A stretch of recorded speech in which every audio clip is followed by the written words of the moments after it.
साहब, महाविद्यालय की प्राचार्य डॉक्टर संजू सिंह भदौरिया, विभाग के विभागाध्यक्ष आदरणीय तिवारी जी, फैकल्टी मेंबर में आदरणीय नम्रता मैडम, आदरणीय Purnima madam, Anjali madam, Neha madam,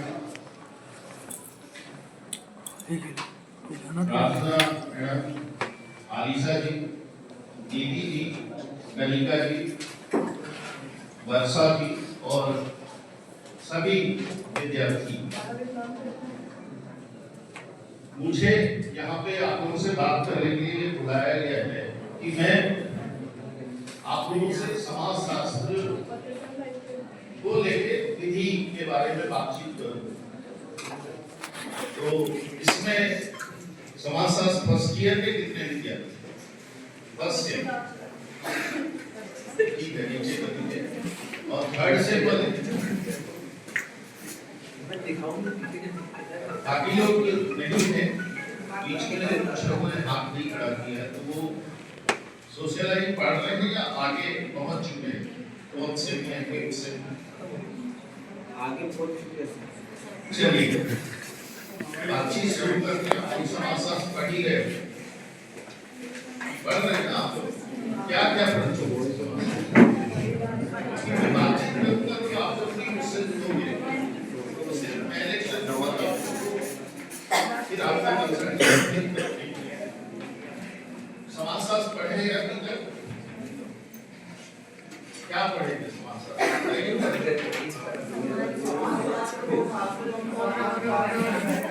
नहीं, फर्स्ट ईयर की ज्ञान पहले ना। क्यों क्या हो रहा है मुस्कान? बहुत हंसी आ रही है तुम्हें। और क्या पढ़ेंगे समाज शास्त्र के अंदर? सुन नहीं सकते हो क्या सामने पढ़े से? ही है बिल्कुल समाज शास्त्र में दिमाग सिर्फ एक बच्चा पढ़ा हुआ है, बाकी को टॉपिक भी नहीं पता है क्या कि समाज शास्त्र क्या है? नहीं पता। मुझे सिलेबस दिया हुआ है, इसलिए मैं पूछ रहा हूँ। बातचीत में कहाँ से चालू करूँ आप लोगों से? वो तो मुझे पता होना, बातचीत करें तो समाज शास्त्र में ठीक होते ये बात, ठीक है? तो समाज शास्त्र क्या है पहले तो ये जानना होगा। तो जैसा अभी आपका क्या नाम है, इनके लिए ताली बजाइए।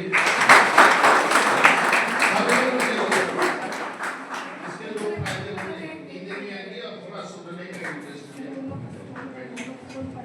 तो समाज शास्त्र क्या है?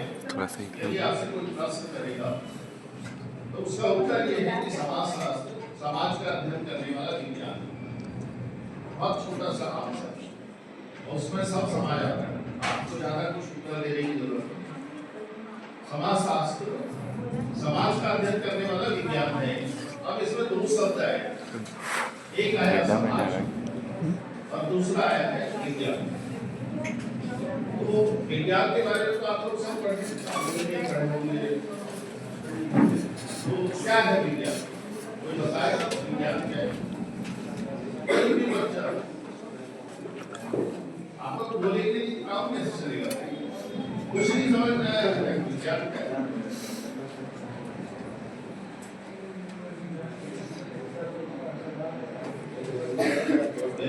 क्या नाम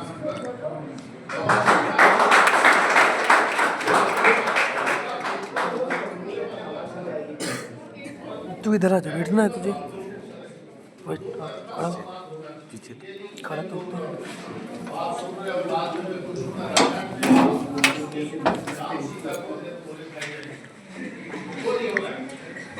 जो बात करें अभी। अच्छा, आप लोग कितने देर तक सुनने के लिए तैयार हैं? कितने देर तक कैसे हो जाए मुझे खेलने का? कितने लोग हैं जो सुनना चाह रहे हैं? चलिए हाथ उठा दें, नीचे कर लीजिए। अब जो लोग नहीं सुनना चाहते वो लोग चले गए। मुझे ज्यादा सुविधा होती है, जो लोग नहीं सुनना चाहते वो चले गए, क्योंकि आप खुद को भी इस तरह का नहीं सुन। बहुत अच्छा विचार आपने दिया है कि साइंस है, किसी भी विषय को वैज्ञानिक पद्धति के से समझना और उससे ज्ञान प्राप्त करना।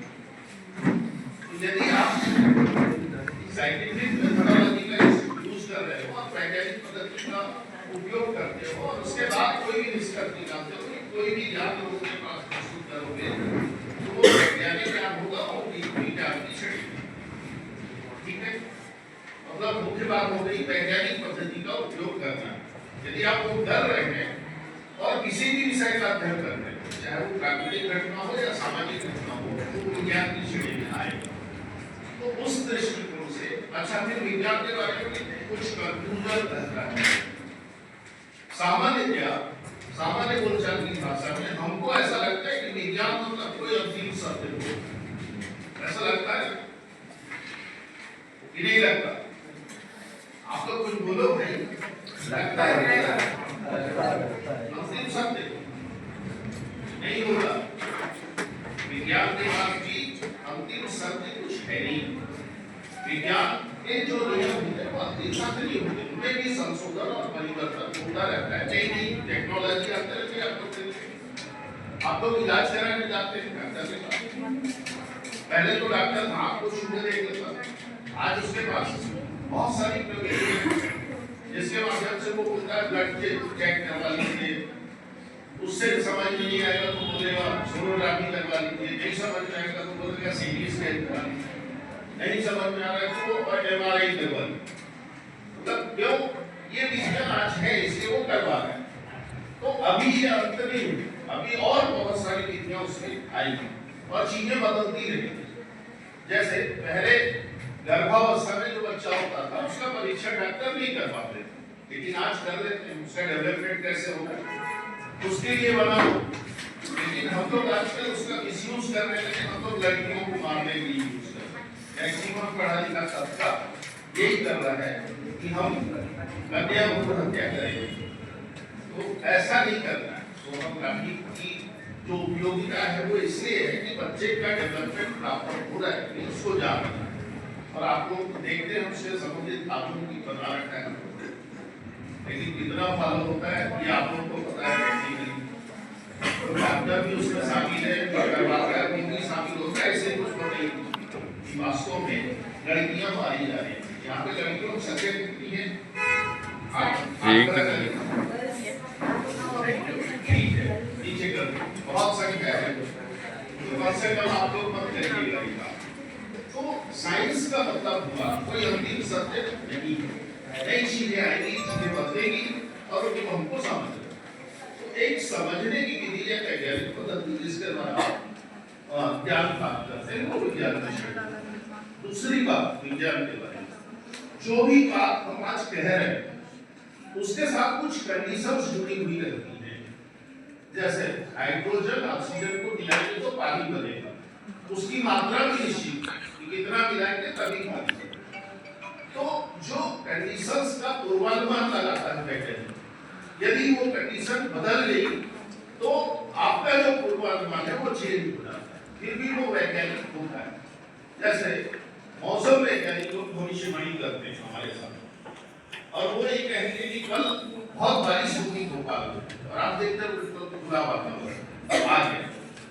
तो उसका मतलब ये है वैज्ञानिक गलत नहीं, उसने आज की परिस्थितियों को देख के पूर्वानुमान लगाया और उसके आधार पर उसने भविष्यवाणी की।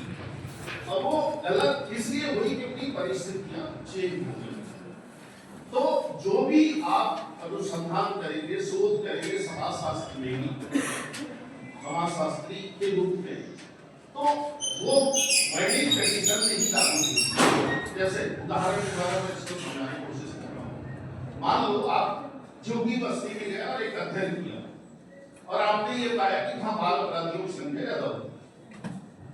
अब वो जो आपने निष्कर्ष निकाला है वो महानगर के बाकी एरिया में लागू नहीं होगा, वो सिर्फ झुग्गी बस्ती में ही दूसरे शहर में लागू हो सकता। मतलब जो नियम प्रतिपादित किए जाते हैं उसके साथ कुछ कंडीशंस जुड़ी हुई होती है तो उसी अवस्था में लागू होता है।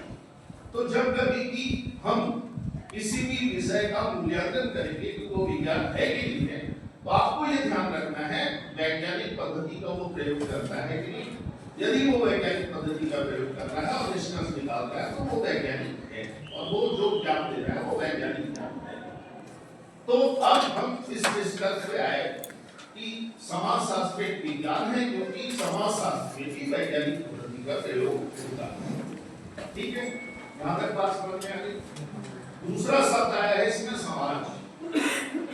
अब समाजशास्त्र में जो हम समाज की बात करते हैं वो मुख्य रूप से जितने भी सामाजिक वैज्ञानिक है उन्होंने समाज को एक अमूर्त रूप में देखा है, यानी कि जो समाज है वो दिखता नहीं है। हम जो दिख रहे हैं यहाँ पे ये व्यक्तियों का समूह समाज नहीं है। समाज दिखता नहीं है, इसलिए नहीं दिखता क्योंकि समाज का निर्माण जो है सामाजिक संबंधों के द्वारा होता है। तो सामाजिक संबंध नहीं दिखाई हमें देते। तो जब सामाजिक संबंध हम लोग बनाते हैं एक दूसरे के साथ तो एक सिस्टमेटिक व्यवस्था कार्य करती है, अनसिस्टमेटिक नहीं होता है। वो उनको रेगुलेट करती है उस समाज की प्रथाएं, परंपराएं, रीति-रिवाज, लोकाचार और आपका कानून उसके साथ। ये सारी चीजें हमें मार्गदर्शन देती कि हम किसी के साथ सामाजिक संबंध बना रहे हैं तो उसका स्वरूप क्या हो, कैसे बनाना है। तो समाज का निर्माण जो होता है उसमें दो तीन प्रश्न पैदा होते हैं। पहला ये है कि आप सामाजिक संबंध बनाते हैं। कोई बताएगा सामाजिक संबंध क्यों बनाते हैं? सामाजिक संबंध क्यों बनाते हैं? प्रश्न में रहे यूनिटी के लिए। और बताइए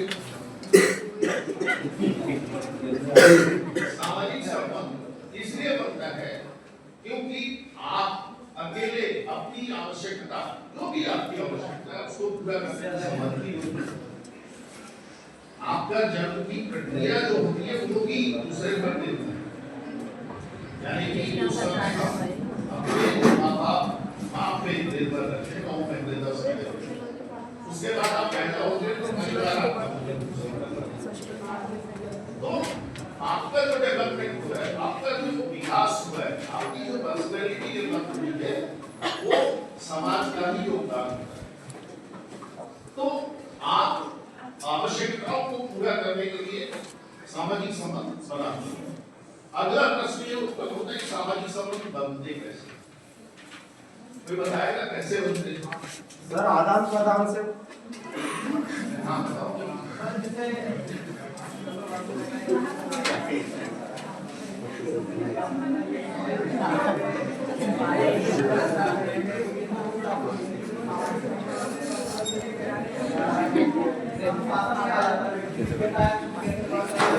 ये क्या है?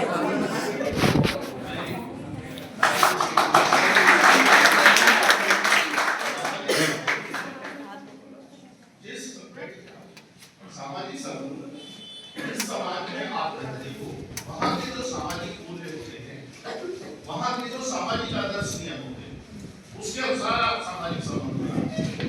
मनमाना व्यवहार नहीं करते जो अनुशासन शब्द यूज किया।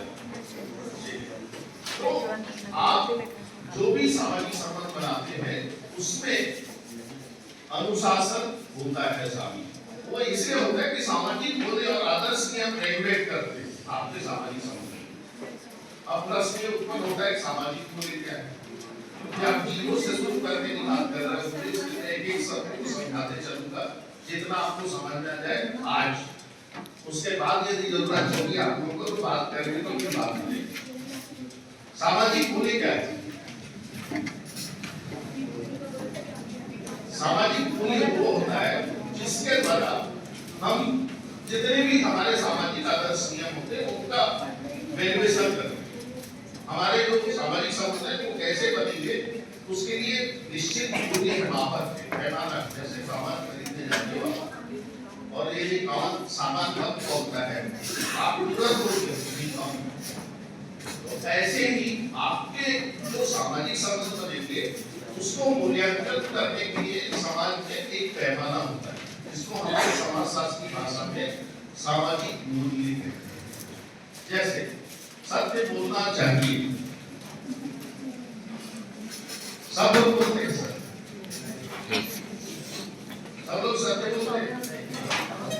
को आगे बोलते हैं नाना जी खत्म हो गए, दादी खत्म हो गए, दूसरे कॉन्सेप्ट बिगड़ गया, भाई की शादी होती, बहन की शादी थी, इसलिए नहीं पढ़ पाए। भाई साल भर क्या करते रहे आप? एक दिन आपको समस्या आ गई तो आपका पूरा रिजल्ट खराब हो जाता है, आप भाव नहीं कर पाते हो, आप परीक्षा नहीं दे पाते हो, तो उसका क्या कारण? हम ईमानदार नहीं अपने कर्तव्यों के प्रति। तो थोड़ा सा सोचिए कि क्या होना चाहिए। आपकी सत्य बोलना चाहिए, सब लोग बोलते हैं, लेकिन सत्य किस समय बोलते हैं? जब डेड बॉडी ले जाना होता है। राम नाम सुनिए, राम नाम सुना किसको है? ये हमारा समाज है कि हम बोलेंगे कुछ और करेंगे कुछ। आज से आप लोग थोड़ा सा अपने आप को चेंज करिएगा कि जो बोले वही करने की कोशिश करिए। यदि इसमें बैलेंस बनाने की कोशिश आपने की, आपका जीवन सुंदर होगा, अच्छा होगा, यशस्वी होगा, आप अच्छे नागरिक बन पाएंगे समाज में। तो मैं बात कर रहा था कि जो वैल्यूज हैं वो कैसे होने चाहिए। ईमानदार होना चाहिए, लेकिन वो पड़ोसी होगा, हम नहीं हो सकते, हम तो बेईमानी ही करेंगे। भारत में आप लोग देखते होंगे सामाजिक सिस्टम इतना गड़बड़ है, इतना गड़बड़ है कि जिसका ठिकाना नहीं। आप सब लोग मार्केट जाते हैं, डीबी मॉल या और कोई भी मॉल में, वहां पे कोई दुकान देखा है आप लोगों ने? वहां पे भगवान टंगे रहते, इधर बिठा है, छोटी सी जगह में रहते, और हमसे अपेक्षा ये करता है समाज की हमें सत्य बोलना है, हमें ईमानदार होना है। वो जो दुकानदार है वो आता है, दुकान खोलते तुरंत पूजा करता है और फिर आपको सामान बेचना चालू करता है। उस सब पर कितना ईमानदार है? और नहीं है तो भगवान ही क्या कर रहे हैं? थोड़ा सा सोच लो, ठीक है? तो ईमानदार होना चाहिए, सत्य होना चाहिए। अब इसको क्या है और परिभाषित करने के लिए समाज में बहुत सारे छोटे छोटे नियम बनाए, उसको हम लोग समाज शास्त्र में सामाजिक आदर्श नियम है। सामाजिक मूल्यों को और ज्यादा व्यवस्थित करने के लिए जो छोटे छोटे नियम और नियम बनाए गए वो सामाजिक आदर्श नियम है। और ये जो सामाजिक मूल्य है, आदर्श नियम है, ये चूंकि समाज में बहुत नहीं तो कम से कम 50-60% चलते हैं, इसलिए समाज व्यवस्थित है। यदि उसका परसेंटेज डाउन हो जाएगा तो समाज में अव्यवस्था की स्थिति निर्मित हो जाएगी। तो मैक्सिमम लोग जो नियम होते हैं समाज के उसको फॉलो करते हैं और इसीलिए समाज सिस्टमैटिक होता है, व्यवस्थित। तो सामाजिक आदर्श नियम और सामाजिक मूल्य बनाते हैं सामाजिक संबंधों को। इसीलिए हर व्यक्ति के संबंध, जो अभी ये बालक बोल रहा था कि एक दूसरे के साथ अलग अलग तरीके के हो जाते। आप दोस्त से मिलते हो, मिलने का तरीका अलग है, पिताजी से मिलते हैं, मिलने का तरीका अलग है, आप और शिक्षक से मिलने का तरीका अलग है, मित्र से मिलने का तरीका अलग। तो ये इसलिए है क्योंकि हमारे जो सामाजिक आदर्श नियम है वो हमें व्यवस्थित करने का काम करते हैं और हम उनको फॉलो करते हैं। आप लोग रोज गाड़ी चलाते होंगे, सभी लोग यंग लोग हैं, चलाते हैं नहीं चलाते? बोलिए ना, आप लोगों ने लाइट देखा? सिग्नल 3 कलर है वहां पे, एक हरा, एक येलो और दूसरा रेड। हरे कलर में क्या है? Blue signal. आपको निकलने के लिए है कि आपके लिए हरा है, और येलो थोड़ा सा रुकने के लिए, जैसे कि सामने वाले जो चल रहे हैं निकल रहे हैं, और रेड लाइट में हमको रुक जाना चाहिए। कितने लोग फॉलो कर रहे हो?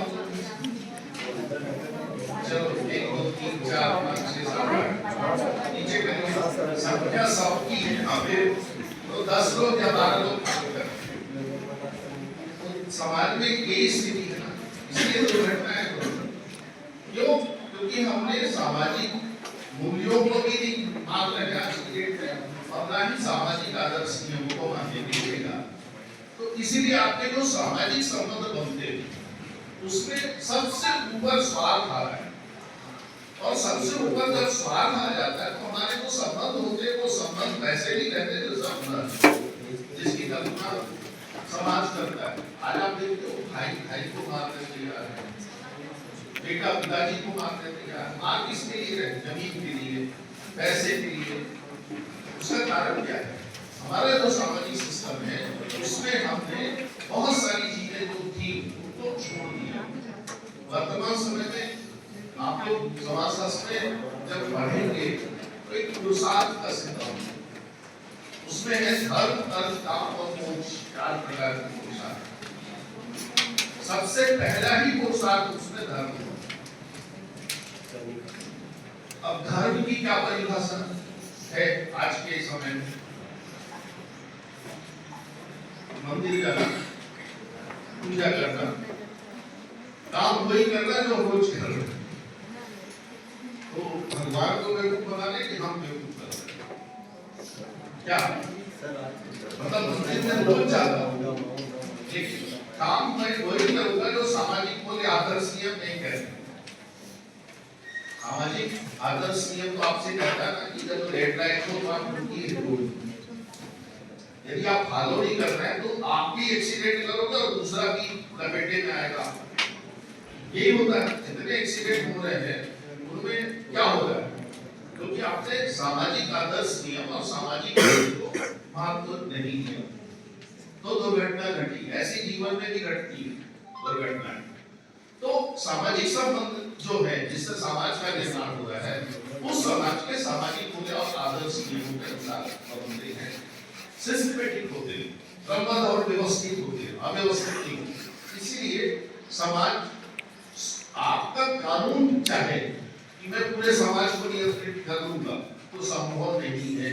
आप लोग लाठी स्टूडेंट हैं इसलिए मैं बात कर रहा हूँ। समाजशास्त्र आपको इसलिए पढ़ाया जाता है कि आप समाज के बारे में भी जानिए और फिर इंग्लिश से कोरिलेट कीजिए कि क्यों जरूरी है आपको समाज को जानना। समाज को जानना चाहते हैं आपको समाजशास्त्र जानना पड़ेगा, कानून को जानना है तो आपको कानून में जाना पड़ेगा। तो दोनों के फील्ड अलग अलग है, दृष्टिकोण अलग अलग है। तो यदि आप सिर्फ कानून से समाज को नियंत्रित करने की कोशिश करेंगे तो आपके पास इतना सिस्टम नहीं है कि सारा कुछ कानून कर ले। और इसीलिए उस समाज में प्रचलित जो सामाजिक मूल्य है उनका महत्व होता है और वो हमें ज्यादा रेगुलेट करते हैं।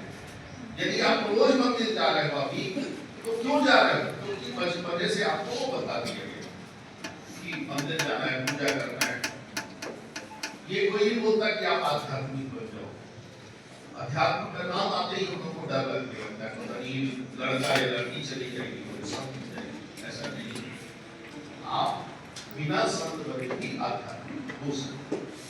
तो यदि आप अध्यात्म की ओर जाते हैं तो आपको ये लगेगा कि वास्तव में आप सिस्टमैटिक व्यक्ति बन पाएंगे। तो समाजशास्त्र समाज का अध्ययन करने वाला विज्ञान है। समाज समझा दिया, मैंने विज्ञान समझा दिया। अब आप लोग अपने सिलेबस में से ऐसा कौन सा टॉपिक है जिसको समझना चाहते हैं? यदि आपसे कोई प्रश्न करे समाजशास्त्र क्या है तो समाज शास्त्र समाज का अध्ययन करने वाला विज्ञान। आप लोगों ने अभी प्राथमिक अवधारणाएं पढ़ी होगी, बस से में मुझे नहीं करा पढ़ा है कुछ समाज, समिति, संस्था, ये सब पढ़े क्या? नहीं, कुछ नहीं। तो देखता हूँ इसमें क्या क्या है।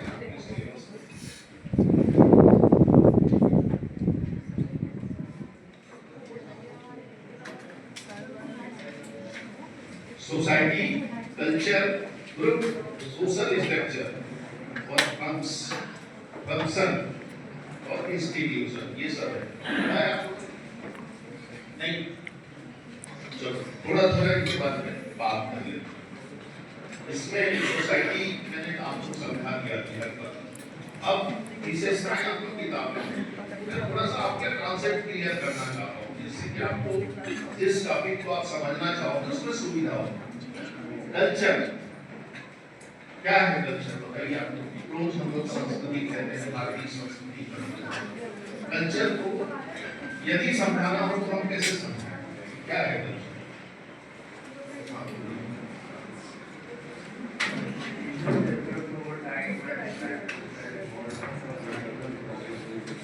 जी ताली बजाइए। और कोई पीछे वाले कुछ नहीं बोले क्या? या तो सुनाई नहीं दे रही क्या? वहां तक संस्कृति रोज यूज करते हैं, हमारी संस्कृति ऐसी, हमारी संस्कृति ऐसी। क्या है संस्कृति को यदि आपको ये कहें कि आप डिफाइन करिए तो कैसे करोगे? हाँ बोलिए। सर जो कल्चर होता है इसमें ये हमको सिखाते से अपने कुछ सोसाइटी में होते हैं बिहेव बताता है और क्या कैसे रहते हैं डेली रोजमर्रा का कल्चर में जाते हैं। ठीक है ताली बजाओ भाई।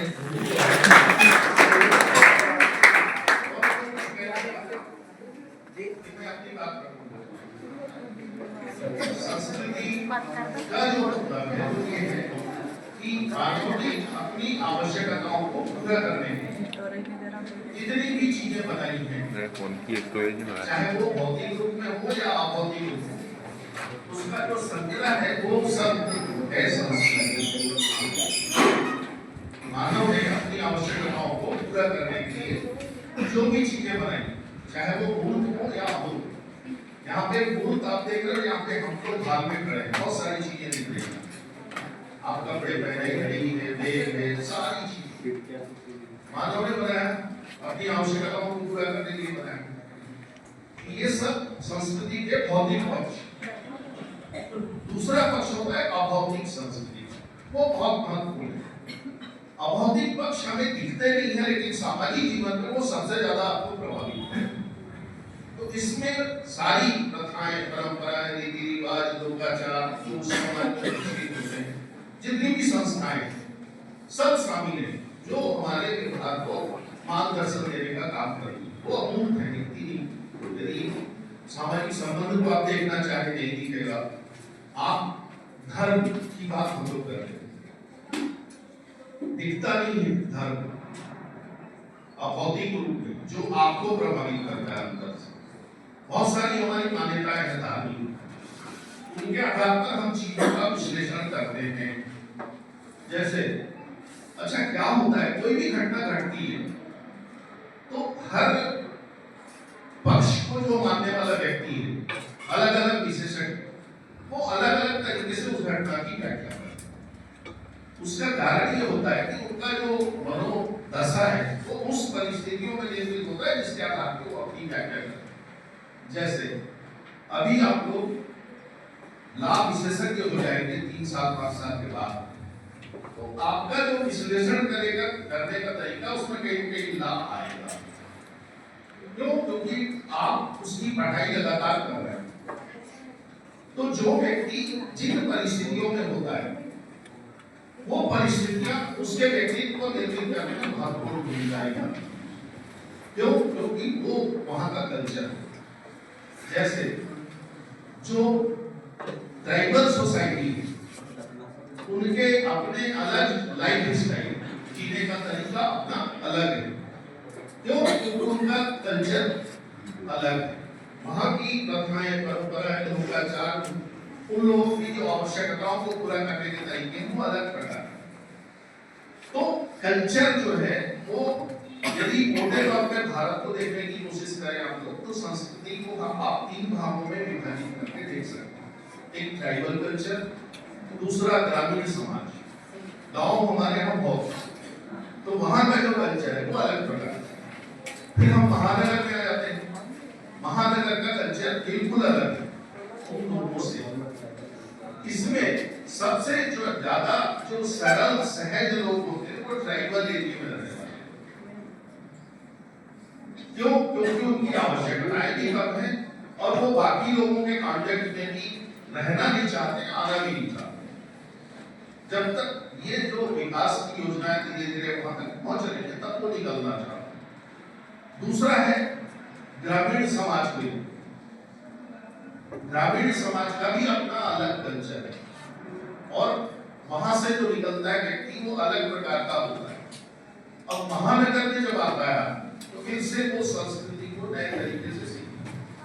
तो हम जब से जन्म लेते हैं मृत्यु पर्यंत तक हमारा यदि सामाजिक असीमता हो गई है, आप एक जगह से दूसरे जगह पे जा रहे हैं तो लगातार आपका कल्चर चेंज होते जाता है, वैसा आपका व्यक्तित्व भी चेंज होते जाता है। मान लो आप किसी जनजाति को महानगर में लाके बिठा दो तो वो उस चीज को एडजस्ट नहीं कर पाता, क्योंकि यहाँ का कल्चर उसको बिल्कुल अलग लगेगा। गांव का आदमी भी जब महानगर में आता है बहुत दिनों तक असहज लगता है। क्यों? क्योंकि यहाँ का जो परिदृश्य है वो अलग प्रकार है। अब यदि हम सामाजिक संबंधों के दृष्टिकोण से देखने की कोशिश करें तो जो ट्राइबल एरिया में रहने वाले लोग हैं वहां के लोगों में सामाजिक संबंधों में घनिष्ठता ज्यादा पाई जाती है। उनका जो संबंध होता है एक दूसरे के साथ वहां पे व्यक्ति का महत्व होता है, दिखावा नहीं होता, जो संबंध है वो सामान्य रहता है। तो यदि हम ग्रामीण समाज की बात करें तो वहां का कल्चर अलग प्रकार का है, तो व्यक्ति भी उसका व्यक्ति का वैसे ही होता है। मतलब वो थोड़ा सा कोचिंग होगा, बातचीत नहीं करना चाहेगा, मिक्सअप नहीं होना चाहेगा। अब आप महानगर में आ जाइए, महानगर का कल्चर ऐसा है जो बहुत सारी चीजों को हमें अवसर देता है। पहला अवसर तो ये है कि आपको नई चीजें सीखने का मौका मिलता है महानगर में आकर। रचनात्मक चीजें बहुत हैं महानगर में, पर उतनी ही नकारात्मक चीजें भी, विध्वंसात्मक चीजें, मतलब दोनों धाराएं महानगर में बहुत तीव्र है। यहाँ का आदमी ज्यादा सरल सहज नहीं होता, जटिल होता। आपका ही दोस्त, आपका दोस्त है, जब कभी भी आपके ऊपर कोई संकट आएगा तो धीरे से अलग हो जाएगा, उसको ज्यादा मतलब नहीं है, बोलेगा आप देखो आप जवाब। तो कुटिलता, जटिलता और बदमाशियां ये ज्यादा चालू हो जाती है। और हम सामान्यतया जब महानगर में पढ़ने आते हैं बाहर से, चाहे वो लड़की हो या लड़का हो, वो ज्यादा सोना होता है। फिर उसको लगता है कि मेरे पास एक गाड़ी होनी चाहिए, एक मोबाइल फोन होना चाहिए चौड़ा वाला। गाँव में कुछ, लेकिन यहाँ आते उसकी डिमांड चालू है। और फिर एक फ्रेंड होना चाहिए, लड़का है तो लड़की, लड़की है तो लड़का। और हम बोल रहे हैं कि हम कॉलेज जा रहे हैं पढ़ने, निकलिए आसिमा माँ, आप लोग कॉलेज के सामने क्या टीवी मार्च चलेगा? देखिए आपराधिक एक्टिविटीज महानगर में इसलिए ज्यादा होती है क्योंकि एक तो आपको कोई देखने वाला नहीं, आपको कोई जानने वाला नहीं। जब जानने वाले देखने वाले होते हैं तब हमारा व्यवहार अलग प्रकार का होता है। जैसे एक चौराहे में खड़े होकर आप आराम से सिगरेट पी रहे हो और दोनों पीते हैं, लड़की लड़की, इसलिए यहाँ पे विभेद करने की जरूरत नहीं है। महानगर अच्छा सिगरेट पी रहे हैं, वहीं पिताजी आ रहे हैं, फिर वो सिगरेट पीछे चला जाता है, सब दिया जाता है। तो पहले क्या लोग नहीं थे आपके सामने, पूरा पूरा मार्केट है ना, पता नहीं कितने लोग हैं, लेकिन हमें उनसे कोई लेना देना नहीं। उनके सामने तो हम बढ़िया हाथ में हाथ डाल के चल सकते, लेकिन अचानक पिताजी आ गए या भाई आके पड़ा और उसने देख लिया, आप दौड़ लगा दो निकल। तो ये जो सचेतनता वाला वातावरण है वो आपके स्वास्थ्य के लिए एक मैसेज मेरा ये है कि वातावरण भले आपको मिल रहा है, लेकिन आपको वहां से अपने लिए रास्ते निकालना कि आप कैसे अपने व्यक्तित्व को इन सब चीजों से बचा सकें, उसके लिए कोशिश करनी चाहिए। और यदि आपके पास संकल्प है, आप वास्तव में पढ़ने आए हुए हो, आप चाहते हो कि मैं जज बन जाऊं, आप चाहते हो मैं एक अच्छा वकील बन जाऊं, तो आपको इन सब चीजों से बचना हो। और नहीं चाहते तो फिर घूम करिए, 3 साल बाद एलएलबी की डिग्री होगी तो आपको कुछ नहीं दे पाएंगे। तो जरूरी है कि जब हम सांस्कृतिक परिदृश्य में बदलते हैं, परिवर्तन आता है, तो इतने ही बदल जाता है कि बिल्कुल आप चेंज हो गए। पहले तो गांव से निकले थे और बिल्कुल भूल गए कि मेरा धरातल कैसा, और पूरा भूल के कि हम माँ बाप के ऊपर एक तरीके से बोझ बनने की कोशिश कर रहे हैं। तो ये इन चीजों से बचने की जरूरत है, और ये महानगर बहुत अवसर देगा आपको ये सब करने के। और यहाँ पे पूरी स्वतंत्रता है, स्वतंत्रता का उसके लिए स्वतंत्रता आपने ज्यादा बिल्कुल लोग जानते हैं कि श्रीमती नगर तैयार हो जाते हैं। हम बात कर रहे हैं कल्चर, संस्कृति।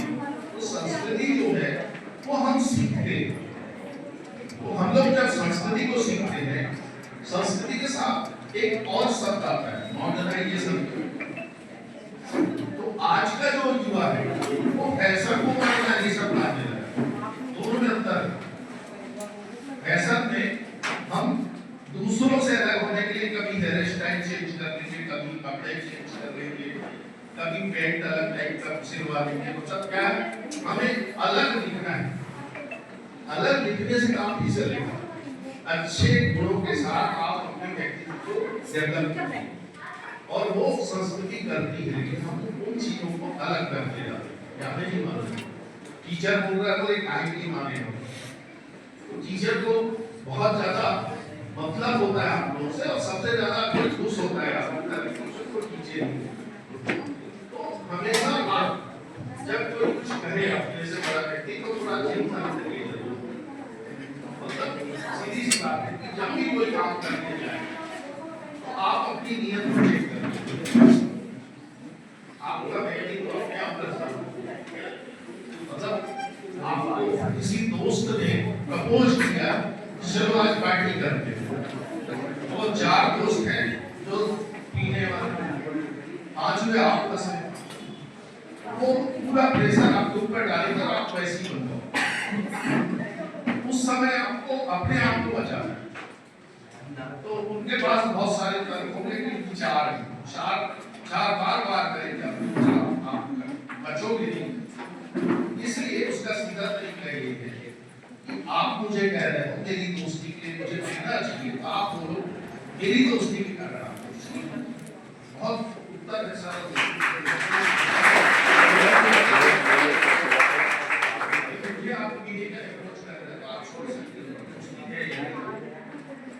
और आप अच्छा प्रपोजल रख रहे हो, सामने वाले को समझा दो उसके नुकसान क्या, तो ये नुकसान है।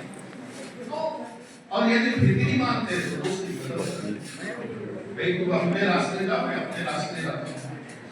अब उसमें ये नहीं चाकू तलवार भी नहीं छोड़ रहा है। अच्छा मेरी दोस्ती बोली चाहे लड़की हो या लड़की लड़कों में दोस्ती है। हम लोग कुछ दिन दोस्ती चली दरेगा को, फिर हम सीधे ऐसे लेकर घूम रहे हैं एक दूसरे से। तो ये नहीं कर रहा है, सीधे दोस्ती खत्म करो, जीवन बहुत बड़ा है। ऐसी डाल के जेल में चले जाओ तो कानून बन रहा है। तो ये सब काम मत करिए, किसी का मर्डर मत करिए, सीधे बोलो तुम नहीं तो कोई और से चलने दो, क्या फर्क है।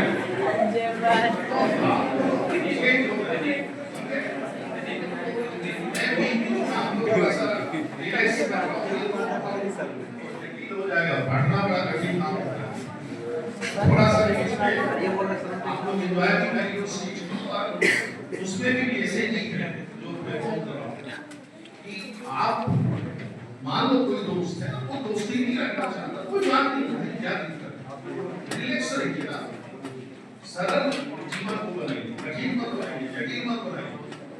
सीधे ठीक है कि ये दोस्ती खत्म, अब उसके पीछे का डंडा लेके दौड़ोगे नहीं, हम तो तेरे पास देंगे, हम 4 हो गए, ये सब मत करिए, किसी के साथ करना भी नहीं। तो संस्कृति जो है वो आपके व्यक्तित्व को बताता है। मैं बात करूँगा फैशन की बात और आधुनिकीकरण, ये दोनों बहुत अलग है।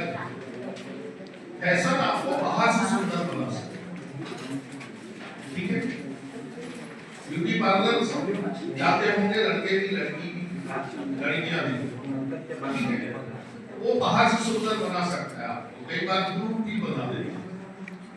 और ब्यूटी पार्लर का मैंने कल एक शब्द निकाला, सोचा मुख काया कर केंद्र, ये हिंदी का शब्द है। ब्यूटी पार्लर का हिंदी शब्द है, हिंदी गाँव में भी ब्यूटी पार्लर ही बोलते हैं। तो आपको बाहर से सुंदर नहीं बनना है, जो संस्कृति होगी वो आपके आंतरिक गुणों को प्रभावित करती है। तो आपको आधुनिक बनना है। मॉडर्न का मतलब ये नहीं होता कि हम टाई सूट लगा लें और बाहर से दिखने लगे और जब बोले तो सब निकल के आ जाए, कुछ नहीं अंदर, ऐसा नहीं करना है। आधुनिक आचरण का मतलब है आपके विचारों में बदलाव, आपका सोचने का तरीका चेंज होना है। समाज की जो समस्याएं हैं, जिसमें आपकी बहुत सारी समस्याओं का विवरण है सिलेबस में, उनके प्रति आपका क्या सोच होना चाहिए, ये है वैचारिक क्रम कि हमें महिलाओं के साथ समान व्यवहार करना है, हमें जाति के आधार से एक दूसरे के साथ भेदभाव नहीं करना है, हम दूसरे का सहयोग करने के लिए बने थे। तो जो रचनात्मक चीजें वो आपके अंदर आएगी, तब आप मॉडर्न हैं। ये नहीं कि पूरी पुरानी प्रथाएं परंपराएं सब कुछ हो रहे हैं। तब लड़के इतने चालाक हैं कि लव मैरिज भी करना होता है पहले जाति देखते थे, बता देते थे आपको जाति की ये पसंद किया है या नहीं। क्यों भाई जाति को इतना महत्व देने की क्या जरूरत है इसमें? हम अंतरजाति की बात ही कर सकते हैं और आप पर को लाग कहता है कि एक धर्म का व्यक्ति दूसरे धर्म से नहीं काम कर सकता। तो इतने हम संकुचित क्यों हो रहे हैं कि अपने बस जाति पे जोड़ लगा दी। और बहुत मजा आता है अपने साथियों में जो जाता बात तो बोलेंगे एग्जाम नहीं होगा, राजपूत अपने को श्रेष्ठ मान रहा है, ब्राह्मण अपने को श्रेष्ठ मान रहा है, नीचे कास्ट के लोग भी अपने आप को श्रेष्ठ मान रहे हैं। वहाँ भी एकदम साइड होगा। एक ही जाति के नीचे जाति में आने वाले लोगों से बात करोगे तो वहाँ पे भी क्रेडिट मैं इससे ज्यादा श्रेष्ठ कहाँ जा रहे हो आप, किस युग में जा रहे हो? मॉडर्न विचार बनाइए भाई, सब बराबर। आप जो पैदा हुए हैं उसकी प्रक्रिया को देखिए, जब लड़ लेना होता है तब तो हम नहीं करते धर्म की बात, फिर यहीं पे क्यों जाति और धर्म की बात करते हैं, शादी करते हैं, बाकी समय फ्री, बाकी सब कर लेंगे। लेकिन हमारे घर कोई नीची जाति का व्यक्ति आया और खाना खा लिया तो हम घर हो गए, या कोई पूजा करके मंदिर में चला गया तो उसकी सफाई करेंगे। तो चीजों को यदि आप वैज्ञानिक तरीके से सोचना चालू करें तो आप आधुनिक बनेंगे। मॉडर्नाइजेशन का मतलब ये मॉडर्न बाहर से नहीं होता, अंदर। यदि आपके विचार के वो पूरा सारा कूड़ा करकट खड़ा हुआ है जो सदियों से चला है और आप उसको फिर से आगे ले जाना चाहते हो तो कहाँ पहुंच जाएंगे? आपके विचारों में बदलाव आए, आपके सोचने का तरीका बदले तो मॉडर्नाइजेशन। तो कल्चर का मतलब हुआ जिसको मानव ने अपनी आवश्यकताओं को पूरा करने के लिए बनाया। इसके दो पक्ष, भौतिक और अभौतिक, इनका जो संग्राम है उसको हम कहते हैं सामान्य भाषा की संस्कृति, ये इसकी परिभाषा। अब इसमें एक ग्रुप शब्द है, सामाजिक समूह, आपको पढ़ना है आपके सिलेबस में। सामाजिक समूह का मतलब है जब हम अपनी आवश्यकताओं को पूरा करने के लिए मिल के काम करना चाहते हैं तो वो कहलाता है समूह। और इस समूह को समाजशास्त्र में मोटे तौर पे दो भागों में बांटा गया है। बहुत अंदर तक नहीं जा रहा हूँ, उसे अवधारणा समझ के आगे बढ़ जाऊंगा। मोटे तौर पे दो भागों में, एक होते हैं प्राथमिक समूह। प्राथमिक समूहों का आकार छोटा होता है, सदस्यों के बीच में संबंध बहुत घनिष्ठ होते हैं, संबंध गहरे होते हैं, वैयक्तिक प्रकार के संबंध पाए जाते हैं। अब ये थोड़ा कठिन संदेश को समझा दें। वैयक्तिक और आवेगिक, वैयक्तिक संबंध वहां होता है जहां उस व्यक्ति का महत्व है आपके जीवन में, उसके पद का महत्व नहीं होता। लेकिन जहां पे हमारे संबंध अवैयक्तिक होते हैं वहां पद महत्वपूर्ण होता है। जैसे उदाहरण से समझिए, यहाँ पे महाविद्यालय में कोई प्राचार्य है, उसके साथ आपके वैयक्तिक संबंध नहीं, अवैयक्तिक संबंध आपको पद से मतलब है, आपका काम होता है, आपका टीचर है, एक आध लोग होंगे तो आपको अच्छे लगते हो, उनसे आपके वैयक्तिक संबंध हो सकते, लेकिन नॉर्मल नहीं। तो जहाँ पे पद महत्वपूर्ण है वो अवैयक्तिक प्रकार का संबंध है, व्यक्ति का महत्व। लेकिन जहाँ पे व्यक्तिक संबंध होते हैं वहाँ वो व्यक्ति यदि दुर्घटना में उसकी मृत्यु हो जाए तो आप बहुत शोक में आ जाएंगे। लेकिन रोज लोग इतने लोग करते रहते शोकग्रस्त। तो जहाँ पे आपके संबंध घनिष्ठ हैं, गहन हैं, आमने सामने के संबंध है, समूह छोटा है, वहाँ के लोगों से आपका संबंध बहुत घनिष्ठ और अच्छा होता है। तो ये जो समूह होते हैं उनको हम लोग समाजशास्त्र में कहते हैं प्राथमिक समूह। क्यों? क्योंकि वो हमारे जीवन में भी महत्वपूर्ण स्थान रखते हैं, प्राथमिकता है। क्योंकि आपको बनाने में, आपको डेवलप करने में इन समूहों का बहुत बड़ा योगदान है। दूसरा है द्वितीयक सामाजिक समूह। द्वितीयक सामाजिक समूह जो प्राथमिक नहीं है, बाकी जितने भी समूह है वो सब विपरीत विशेषता रखते हैं, बड़े समूह वो सब द्वितीयक समूह। समूह का निर्माण इसलिए होता है क्योंकि हम अपनी आवश्यकताओं को उनके माध्यम से पूरा करते हैं।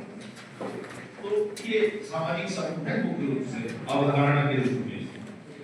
उसके बाद है आपका इसमें एक एसोसिएशन संगठन और इंस्टीट्यूशन भी होना चाहिए नहीं, नॉर्म्स और वैल्यूज है, इसकी बात में कर सकते हैं।